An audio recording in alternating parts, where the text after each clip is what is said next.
بچوں نے ماں سے کہا ہمیں کپڑے لے کر دو، عید آ رہی ہے، ہر آدمی اپنے بچوں کے لیے کپڑے لے رہا ہے، ہمارے بچے بھی کہہ رہے ہیں کپڑے لیں، جاؤ بھائی لو۔ فاطمہ کے پاس عمر 3 بر اعظم کے بادشاہ کے بچے آ رہے ہیں، ماں جی عید آ رہی، کپڑے تو لے دیں، ابا سے کہیں کہ ابا سے بات کرتی ہوں۔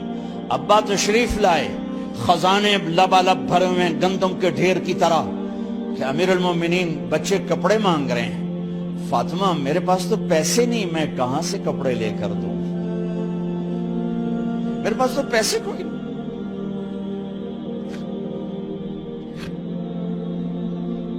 حضرت فاطمہ نے کہا پھر بچوں کا کیا کروں؟ کہا پھر مجھے بھی نہیں پتا کیا کروں۔ اس کے پہلے 3 حکمرانوں نے لوٹ مار کے بازار گرم کیے، ظلم و ستم کے پہاڑ توڑے، اور آج اسی خزانے پہ ایک شخص بیٹھا ہے جو اللہ کو راضی کرنے کے جھنڈے گاڑ رہا ہے۔ تو فاطمہ نے کہا آپ ایسا کریں، اگلے مہینے کی تنخواہ ایڈوانس لے لیں، اس سے میں اپنے بچوں کو کپڑے لے دیتی ہوں، اور گھر کا خرچہ میں مزدوری کر کے گھر کی روٹی چلا لوں گی۔ ارے اپنی تاریخ پڑھو، صرف ڈرامے ہی نہ دیکھتے رہ جاؤ، صرف گانے ہی نہ سنتے رہ جاؤ، اور بھی دکھ ہیں زمانے میں محبت کے سوا۔ انہوں نے اپنے بلایا وزیر خزانہ مزاحم، اپنا ہی غلام، ہاں بھائی مزاحم ہمیں بچوں کے کپڑے چاہیے، تو اگلے مہینے کی تنخواہ ایڈوانس مل جائے۔ وہ کہنے لگے امیر المومنین آپ مجھے لکھ کر دے دیں کہ آپ 1 مہینہ زندہ رہیں گے، میں آپ کو تنخواہ دے دیتا ہوں۔ عمر بن عبدالعزیز سر جھکایا، اٹھے، گھر گئے، فاطمہ میرے بچوں سے کہہ دو کہ تمہارا باپ کپڑے لے کے نہیں دے سکتا۔ اپنی تاریخ تو دیکھو، عید کا دن آ گیا، خلیفہ وقت عید کی نماز پڑھاتے تھے، نمازیں بھی خلیفہ وقت پڑھاتے تھے۔ بنو امیہ کا خاندان ملنے کے لیے آ رہا ہے، سارے سرداروں کے بیٹے اعلیٰ پوشاک، اعلیٰ لباس ملنے آ رہے ہیں۔ تھوڑے دیر بعد دیکھا تو بچے بھی ملنے آ رہے ہیں، امیر المومنین کی حیثیت سے بچے باپ کو ملنے آ رہے ہیں، اور ان کے جسموں پر پرانا لباس ہے۔ حضرت عمر انہیں دیکھ کر ادھر اپنے سرداروں کے بچے دیکھے تو زرق برق پوشاکیں، اپنے بچوں کو دیکھا۔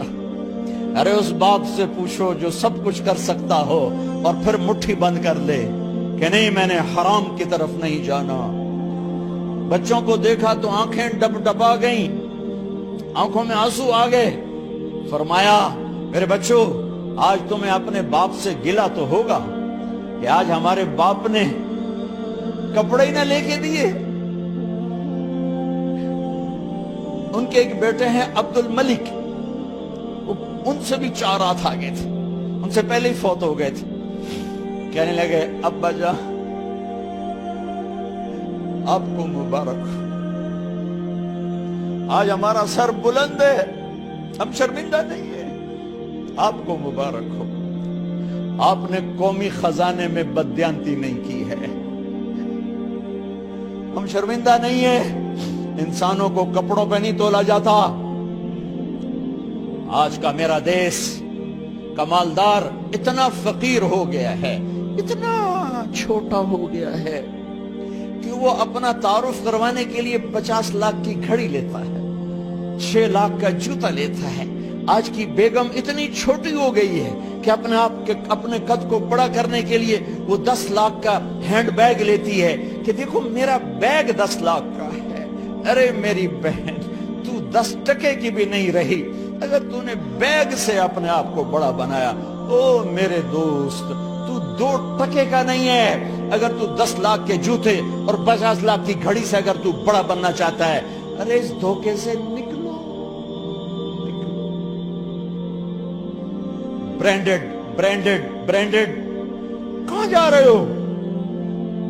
جب تم اپنی ذات میں بے قیمت ہو تو رب ذل جلال کی قسم تمہاری گھڑیاں، تمہارے بیگ، تمہاری گاڑیاں، تمہارے بنگلے تمہاری عزت کو بڑھا نہیں سکتے۔ ابا جان آج ہم خوشی سے بلند ہیں کہ ہمارے باپ نے بددیانتی نہیں کی، گھر میں تشریف لائے، کہنے کہ فاطمہ کچھ پیسے ہیں، میرا انگور کھانے کو جی چاہ۔ بس فاطمہ رونے لگی، فرمایا امیر المومنین خزانہ تو بھرا پڑا ہے، 1 درم کا بھی تیرا حق نہیں ہے کہ تو 1 درم لے کے انگور خرید لے۔ تو تھوڑا پٹھے، فاطمہ میں جہنم نہیں برداشت کر سکتا۔ وہ میرے بھائیو جو دن رات سود میں پھنس چکے ہو، جو دن رات جوے شراب میں پھنس چکے ہو، کیسے اللہ کے سامنے سرخرو ہو کر کھڑے ہو گئے؟ ایک رات گھر میں تشریف لائے، بچیاں بیٹیاں منہ پہ ہاتھ کپڑا رکھا، دوپٹہ رکھا منہ پہ، اور بات کریں۔ آپ نے پوچھا ارے کیا ہوا تمہیں، یہ منہ پہ کپڑا کیوں رکھتے ہو؟ تو خاموش ہو گئی، لیکن گھر کی خادمہ رو پڑی، کہا امیر المومنین آج آپ کی بیٹیوں نے کچا پیاز توڑ کے اس سے روٹی کھائی، سالن کھائی، اور میرے آج کا تاجر کہتا ہے جھوٹ نہ بولوں تو کاروبار کیسے، میرا افسر کہتا ہے رشوت نہ لوں تو گزارا کیسے کروں۔ تو عمر بن عبدالعزیز پھس پہ ہچکیوں کے ساتھ روئے کہ میری بچیوں میں تمہیں بڑے اچھے کھانے کھلا سکتا ہوں پر میں جہنم کی آگ برداشت نہیں کر سکتا۔ بھائیو اس بندے نے اپنے آپ کو ذبح کر دی، اللہ کو راضی کرنے کے لیے ذبح کر دی، اپنے ذات کو، اپنے جذبات کو، اپنے احساسات کو۔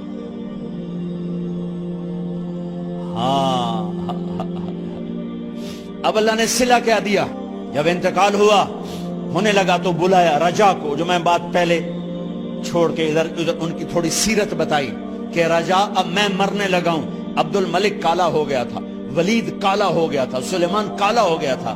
یہ کیوں کالے ہوئے تھے؟ یہ بے نمازی نہیں تھے، بدکاری نہیں کرتے تھے، کسی کی طرف ان کی میلی آنکھ نہیں اٹھی کبھی، یہ ظالم تھے، ظالم انسانوں کا خون پیا، مال میں خیانت کی، اس پر اللہ نے چہرے پھیر دیے۔ آج عمر بن عبدالعزیز جا رہا ہے کہ دیکھو میں جا رہا ہوں، مجھے دیکھو میرے ساتھ کیا ہوتا ہے۔ ان کا انتقال ہوا، ان کی میت قبر کے کنارے رکھی گئی اور اب نیچے اتارنا ہے۔ سلیمان کی میت کو اتارنے لگے تو ہلنے لگا اور عذاب قبر پہلے شروع ہو گیا۔ عمر کی میت کو جب قبر کے قریب کیا گیا، ایسے ہوا کا جھونکا آیا، ایک پرچہ ایسے لہراتا ہوا یوں آیا، یوں آیا، یوں آیا اور عمر کے سینے پر گر گیا۔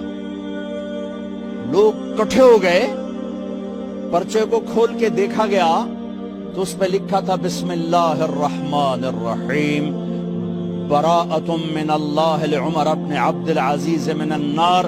یہ پروانہ ہے اللہ کی طرف سے اس کے بندے عمر کے لیے کہ اسے جہنم سے نجات کی خوشخبری سنا دی جائے۔ آہا، مرنا ہو تو یوں مرو، اللہ ایسی موت دے دے۔ کہتے ہیں پھر میں نے ان کو قبر میں اتارا، جب قبر میں اتارا تو کیا دیکھا؟ میں نے کفن کی گرہ کھولی تو چہرہ قبلے کی طرف، اور یوں لگا جیسے 14ویں رات کا چاند قبر میں اتر آیا ہو۔ اور آخری بات کرتا ہوں، میرے